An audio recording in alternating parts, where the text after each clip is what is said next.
पंढरपुरात धनगर समाजाच्या आरक्षण मागणीसाठी सुरू असलेले 16 दिवसापासूनचे उपोषण स्थगित करण्यात आले आहे। आज 6 धनगर बांधवांनी विठ्ठल दर्शन घेऊन संभाजीनगरकडे प्रयाण केले।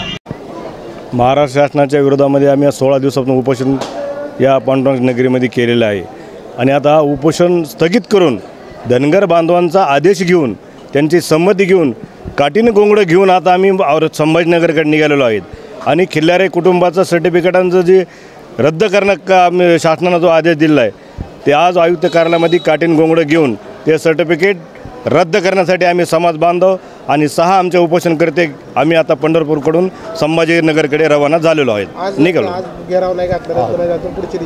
नाही, आज तर आम्ही घेराव कार्यालयाला घालणारच आहेत आणि जर आयुक्त कार्यालयामध्ये त्या मॅडमनं जर आमचे खिल्लारी कुटुंबियाचे सर्टिफिकेट रद्द नाही केले तर आम्ही डायरेक्ट सगळं काठीने गोंगडं घेऊन पारंपरिक धनगराच्या वेशामध्ये आम्ही मुंबईकडे प्रयाण करणार आहोत। काल आम्ही सर्व समाज बांधवाच्या उपस्थितीत उपोषण स्थगित केलं आहे।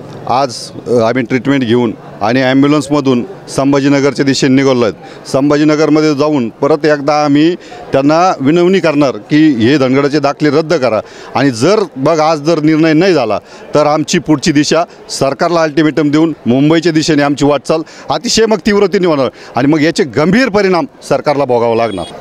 संभाजीनगरमध्ये आमचे घेराव घातल्यानंतर आमची सर्वांची बैठक होईल। बैठकीनंतर जो निर्णय होईल तो आम्ही 6 बांधव आणि समाज बांधव जे ठरवतील त्या दिशेने आम्ही कूच करू।